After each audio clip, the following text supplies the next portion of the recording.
what you can in modern marketing. One of the things that's really incredible right now is just in the last 3 years, how much technology has advanced in terms of helping to know what people want, what people care about, and what they do. So I thought for today, maybe I'd talk a little bit about 5 things that I think it would be good for you all to know. I was originally had a whole presentation here on out of home, but then I sat next to Matt last night at dinner, and I had to scrap the whole thing. So, so 5 things to know in terms of marketing today. One, I want to talk a little bit about scale. Talk a little bit about Google and Facebook and where they are in the marketplace. 2, location. If you look at basically what's possible today with mobile technology and what data is available to basically help understand people. 3rd, integration. I want to talk about the idea of how people are bringing together data and forming data collectives as a way to basically expand and understand people from multi-dimensions. Personalization. The expectation today that it's for me, customized for my needs, wants, and desires, and the rising expectation of people for ease, convenience. And lastly, and it sounds like Matt kicked this off yesterday, experience. We live in an experience economy where basically consumers' experiences throughout the entire process define the brand. And what I find fascinating about this is brand marketers, and I am not a healthcare guy, I am much more of a brand marketer, but brand marketers basically spend their time studying people and how people interact in the world. What I think is interesting is in an experience economy, brands used to spend all their time talking about the product. Let me tell you about me. Let me tell you why my product's the best. Let me tell you why you need to buy my product. I see healthcare very much as a push market. How do we think about improving the consumer experience to actually create engagement and create ease? So we're going to jump into each of these. So first point, I think Google and Facebook have won the internet. It's fascinating. If you look at basically the stats, search, 86% of all searches, 3.5 billion every day of people saying, I want, I need, where is. It's the ultimate expression of demand. So when one point in my career as a marketing director at Procter & Gamble, and this is pre-internet, and we would do a focus group of 7 people to get consumer insight, right? And one person would say, it's all about blue, and everyone would be like, blue! And then we would go off and we would spend the entire year planning against blue. Now, I have 3.5 billion people every day telling me exactly what they want. Expressing needs, wants, and desires.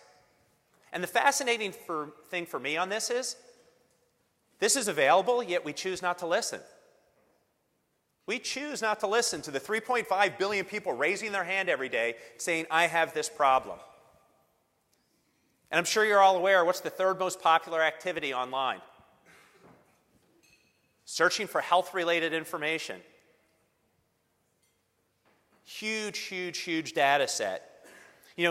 Cross-traffic that, with what else Google has going on, right? So double-click. Google basically serves all the content on the internet for basically 87% of publishers. So they know exactly what content you're reading, what articles you're reading, what you're interested in. They can follow where your eyes go, where you spent your time, what you clicked on, how much time you spent reading every article as measures of engagement, as measures of interest.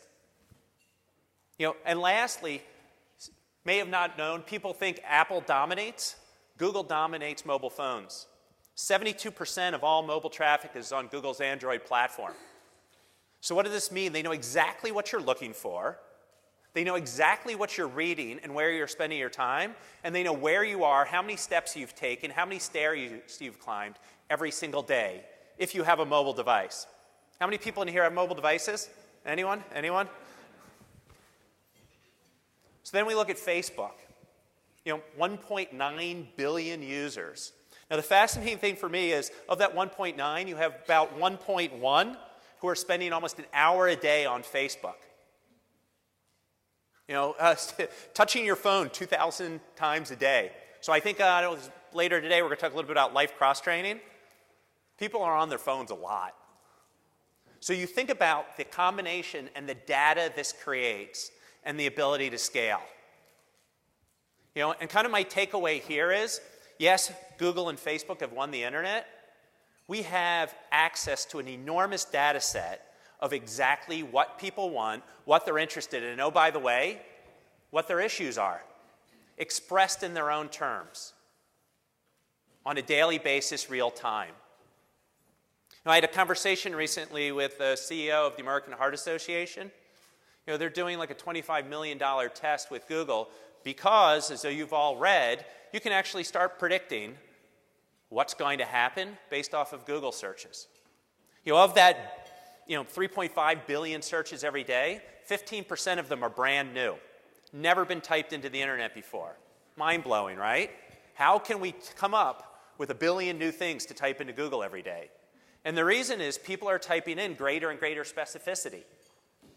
So what Google has found, their predictive models are becoming more and more accurate because people aren't just typing in chest pain.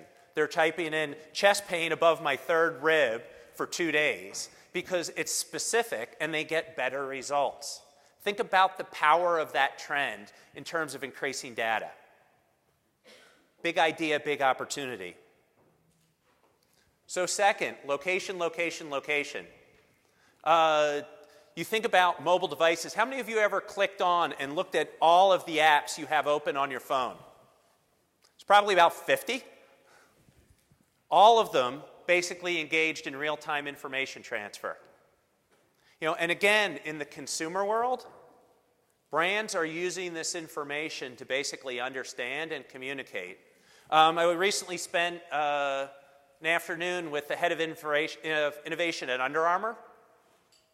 Under Armour's piloting actually smart shirts.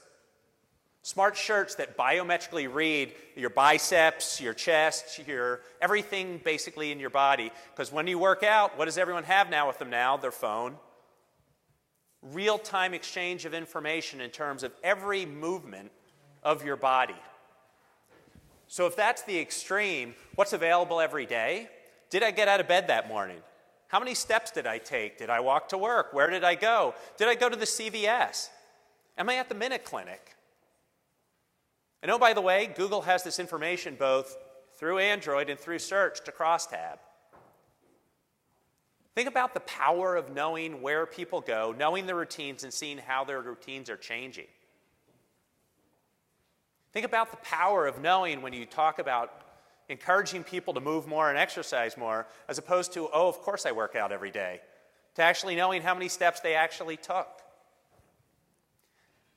And I think one of the things that's interesting for me about this whole thing is, in conversations with Google about this, their big fear around it is privacy.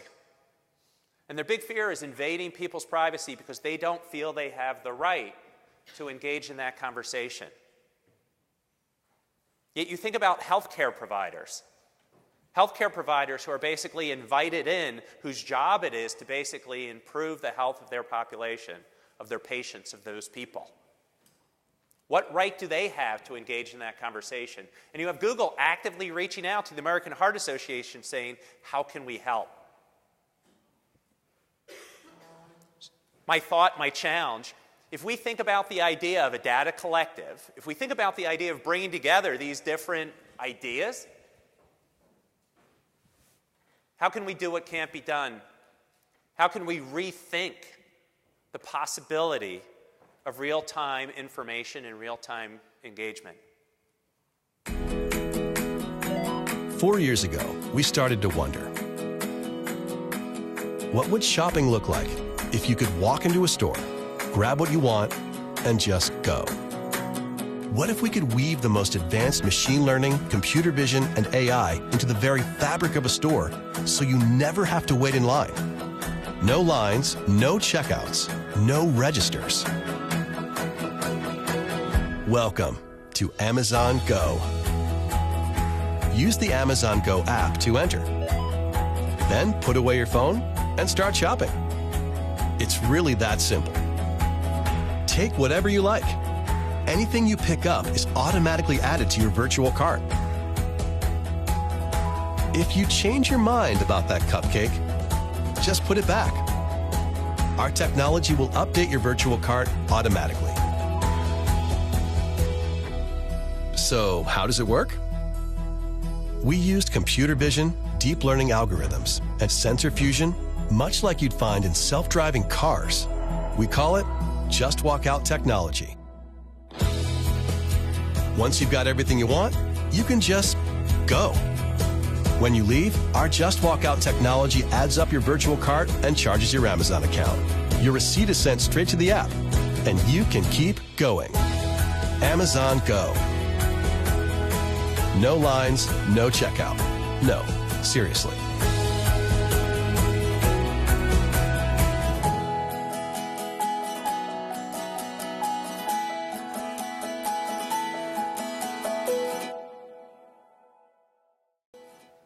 So Amazon's a client of ours, but you think about the 50 things that basically are brand new in that. So one of the things most interesting for me in that, what did you not see in that video? Salespeople, checkout. You know, how many of you like going to the bank? You know, it's funny right now, I go to the bank, the basically bankers come rushing over to talk to me, and it's like the last thing I want to do is talk to anyone. Yet, you think about in a service-based economy, healthcare, how much of it is people and interaction? And in an experience economy, how many people actually are looking for ease and convenience? How many people are looking at new ways to basically get what they need as efficiently as possible? It's a whole different paradigm. You know, other thing I think is really interesting to that, I remember AVIA was doing the whole cohort on wayfinding. You think about the technology of actually knowing what chocolate donut I'm picking up and whether I put it back or not, how you can find your way around. And the interesting thing in the marketing world, beacon technology, you know, there's now companies that are actually working with brands where you can actually tell exactly where you're standing in the store, what you're standing in front of, how long you stood there, to basically understand what products people are looking at. And these beacon technologies, they use basically triangulation, where you know what someone's in the market for, and actually you have the ability to actually communicate them when they're in the store. So big retailers, Walmart, are actually looking at how do I understand where and how people go through the store, where they shop, what they look at, how much time they spend in the aisle. You know, think about the power of beacon technology to help people find their way around what is a complex maze at a hospital. Think about the power of understanding all of this brought together. You know, and this, I think, is the critical shift. So, you know, I worked at Procter & Gamble. I worked on secret antiperspirant. So our target was women with armpits. Really, really specific. You know, so, and the thing is basically, you know, the thing I will offer, you know, in a marketing context, all of this technology isn't for everyone. Secret's still targeting women with armpits. TV, really efficient way to reach them. But maybe for you all, you actually have patients with individual needs. You actually are talking to someone who has Crohn's disease. And the critical shift that's taken place in the marketing world is you actually have the ability to look at what I've read, what I've Googled, what I've read, where I've spent my time, what products I've bought. So companies like Axiom actually work with Walmart. Walmart now has actually a database of everything that you have purchased in a Walmart with your credit card. And through Axiom, they can actually cross that, tab that, with everything you've looked at on the internet for the last year. Every piece of content, everything you've read, and then they have the ability to go back and actually find you to offer specific information. How many of you are familiar with Amazon Alexa? So incredible thing, right? So Alexa, voice-activated technology, sits in your kitchen. You know, so, you know, I take vitamins, take care of myself, want to keep healthy. You know, hey Alexa, I need more vitamin C. 2 days later, it shows up in my house. You know, Amazon's playing with the fact that, hey, it's been 30 days, you probably need some more vitamin C. Think about the ability to target and speak to individuals real time, one-to-one messaging efficiently and effectively delivered. And the technology exists today to do it. You know, we have a client, they're engaged actually with 44 million people every month with custom content. They're using dynamic content technology to actually serve individual pieces of content to individual consumers based off of their purchase history and patterns. You know, we work with Kellogg's. So right now, two of the most popular trends that are growing, more carbs and more milk, right? Are you with me? It's a brand that's suffering right now. They're having a hard time, right? Carbs and milk, not so much. Carbs and milk together, even less. It's interesting what Kellogg's is basically spending their time and their investment on is understanding who actually loves cereal. So they've actually been able to maintain flat sales year to year by just investing in a customer relationship management program of knowing who eats what cereal at what time and actually just reminding them to basically buy it at the store before the box runs out because they know when the box runs out. It's increased sales 14% amongst their loyalists, which has basically leveled off the mass move from cold cereal for breakfast. Exists today, easy to do. All this is web-based technology. You know, I think again, people 5 years ago, well, I have to build this myself. It's hugely expensive. Web-based technology that basically you can tap into. So, how are other brands using this? For you, the idea of personalized experiences. You know, we had done some work with Sephora.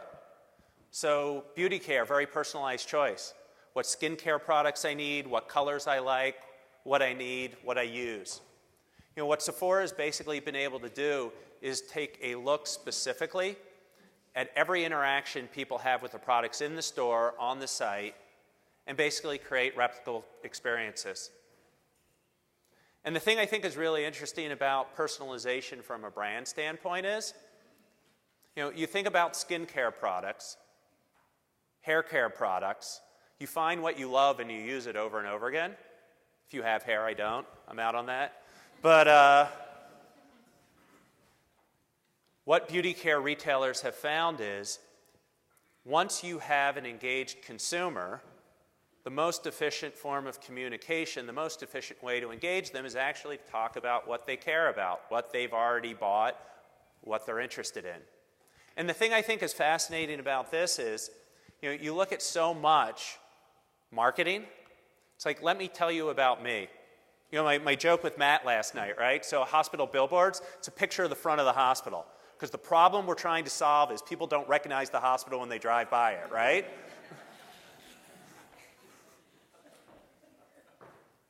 Huge picture of the doctor, right? Because when I meet the doctor, I'm like, I haven't seen you on a billboard. I don't feel comfortable. What are we trying to communicate? And the thing is the paradigm shift is we're not trying to communicate why we're a better hospital. You know, better health, be well. We're trying to solve problems for people. We're trying to understand their needs, wants, and desires and make it easier for them. Help them learn, help them understand. And once you have that paradigm shift and you start thinking about how am I communicating solutions. You know, so about 4 months in at Leo Burnett, one of the first things we did, we actually instituted this whole idea of prosperity. And the idea behind prosperity is our metric of success for every piece of communication we put out for a client is how does this create prosperity for the person who consumes it? When someone engages in this content, can we name the benefit it provides them versus the benefit it provides to the brand that's distributing it? Leo Burnett had a great quote, what's good for people is good for business. You know, core belief, if we're solving people's problems with communication and it's changing their behavior, it will help grow our business. You know, and if you look at your communications, where is it creating prosperity for the people? How is it helping them make better decisions? How is it helping them be informed? And all this ladders up to this idea of holistic experience, designed for you. As we talk about this idea of an experienced economy, it's interesting. You look at Domino's Pizza. Domino's best pizza, probably not. They're winning in the marketplace by a lot. And they're winning in the marketplace by a lot because they've made it so easy. Domino's, you can now just text a pizza emoji, and basically it will deliver it to where you are. It's crazy, right? Pizza emoji, pizza. 20 minutes later. It's perfect, right? In my car, I'm driving home. How many people are hungry when they're driving home in the evening? Pizza, right? It's at your house when you get there. Alexa, I'd like some pizza. 20 minutes later, it's at your door. Because they know everything you've ordered. People generally order the same thing. Domino's, I would like a little pizza. Little Dick Tracy. It's into Apple Watch. It's on your iPhone. How many of you have ever been to a Starbucks? So it's interesting, for Abundant, we have a pedway basically under the building. It's probably about 50 fast food places. And you go down in the morning, and all of these places serve coffee, and there's a line of about 50 people outside of Starbucks. It's crazy, right? Like brown flavored water that I will pay a premium for and wait 10 minutes in line for. Why is it that much better? Because Starbucks understood the power of experience ahead of other people.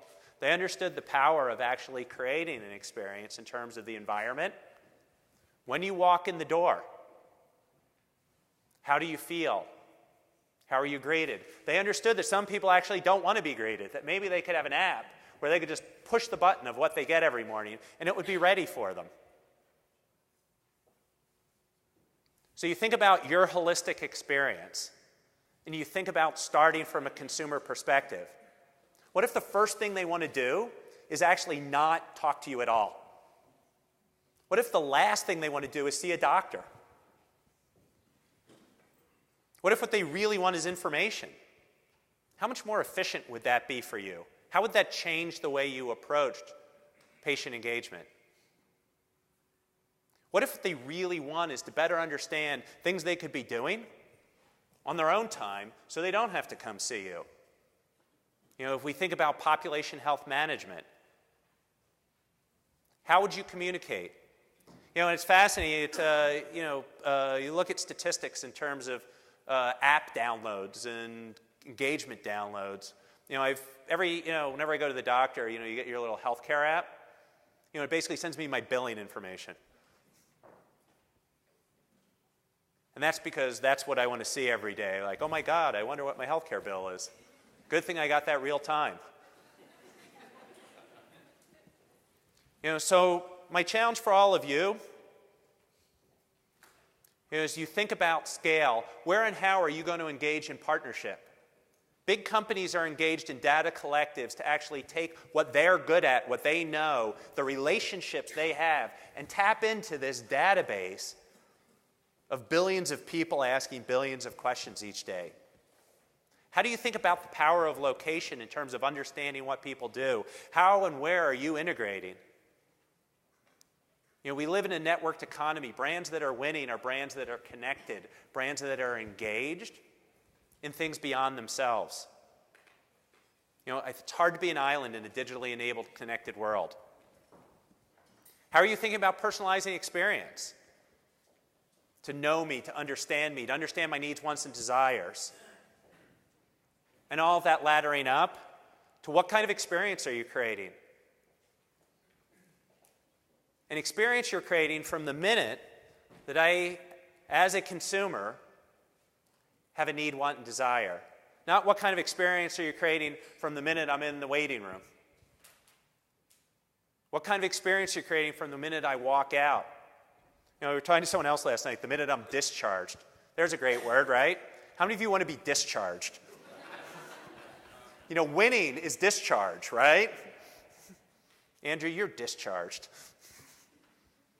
I feel really good about that. Thank you. How do we rethink about the entire process where we have an experience that celebrates being well and making people healthy and celebrates that with the people we serve? So 2 minutes to go. Thank you. Would welcome any questions. Happy to talk about any and everything related to this. I know we covered a lot, but appreciate you having me and would be happy to answer any questions from the floor. So thank you.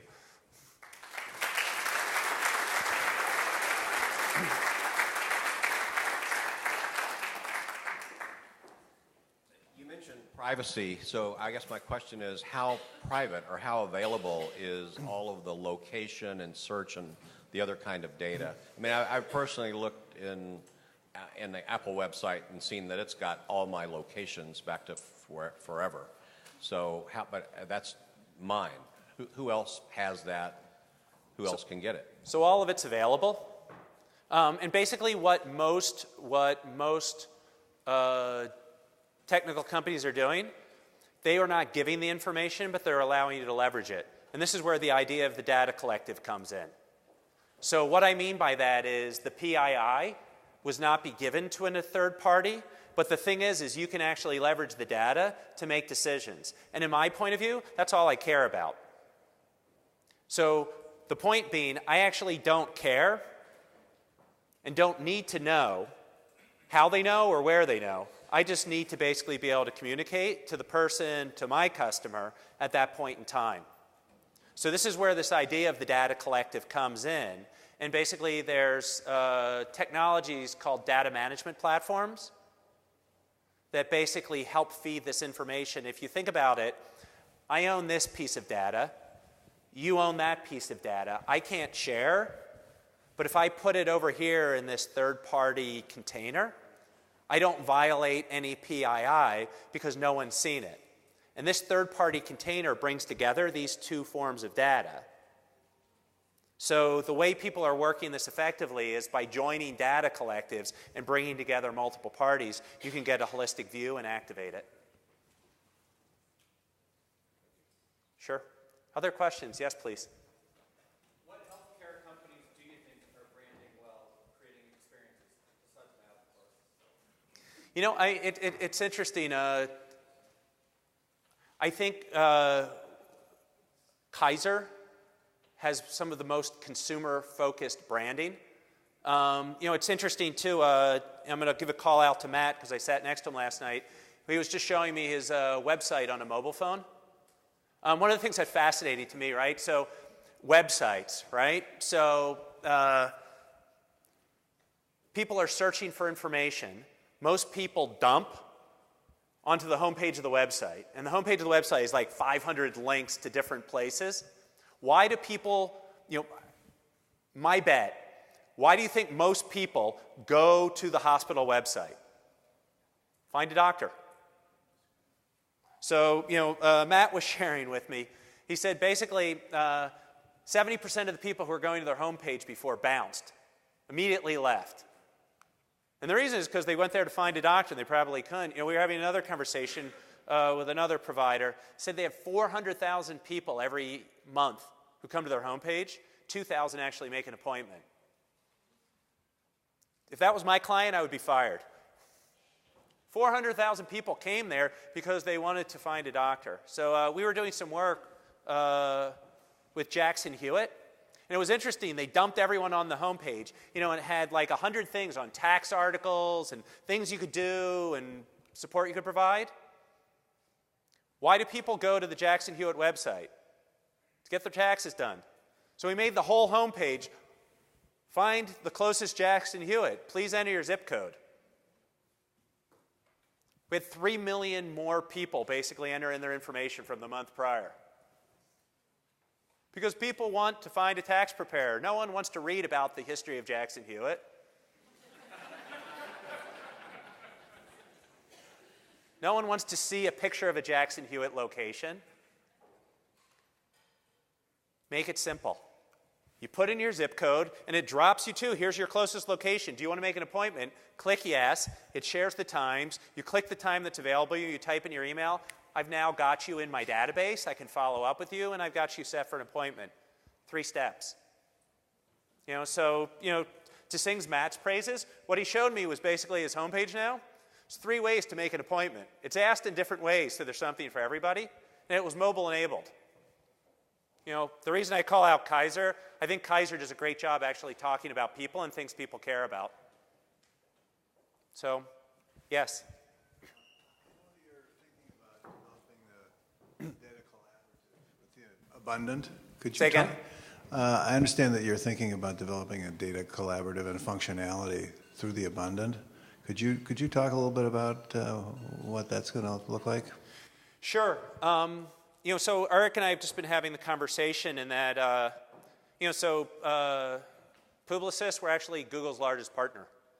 So one of the first companies I started at Abundant was Cardinal Path, and we became the largest reseller of Google Analytics. Ardent, we were a technology that actually understood and analyzed Google search.